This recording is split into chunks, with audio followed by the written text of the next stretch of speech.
Hey, folks.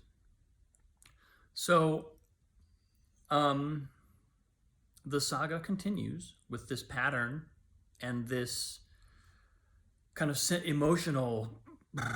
I would call it almost like it's like a giant sack of sadness that I've just I feel like I've opened and I've started to get in touch with over the last couple of days, and um, it's been a really incredible process, and I've just had the sense throughout. I keep getting the message like, just sit with it. Don't try and get through it. Don't try and get rid of it.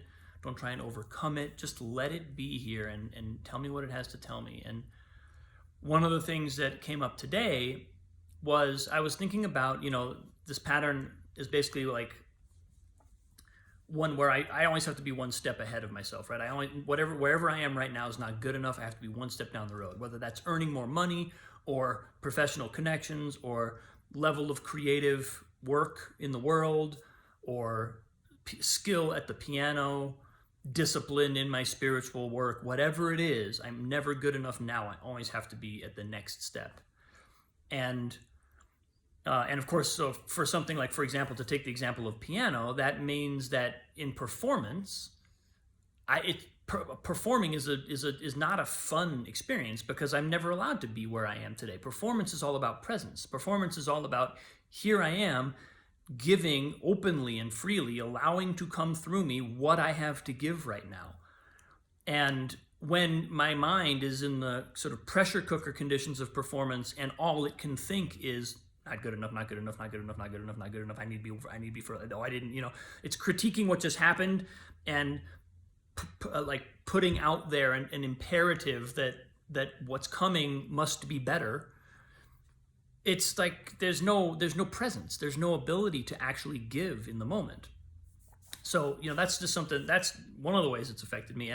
But what came up today, the thing that came through today was, because I'm familiar with that and because I've experienced that for some time now, I actually have the ability to see my students and perceive that same thing and engage with it in a really constructive way.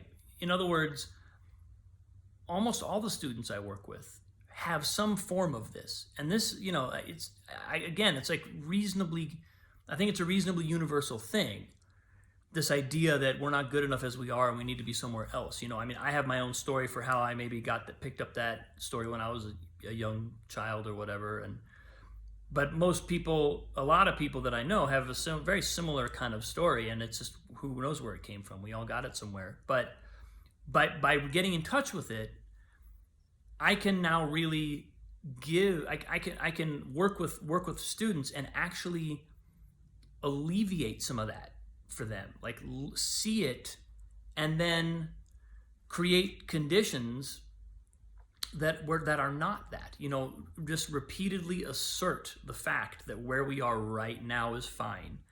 And I think I mentioned this in a previous post, but the difference between being in performance mode and discovery mode, most people seem to practice piano in performance mode. In other words, they sit down at the piano to play a piece that they're just starting to learn for their teacher, and they act like it should be perfect, or at least internally they feel like it should be perfect. And so every mistake they make is ouch. It's like a whole series of like getting stuck with thorns and stepping on nails and shit, that sucks.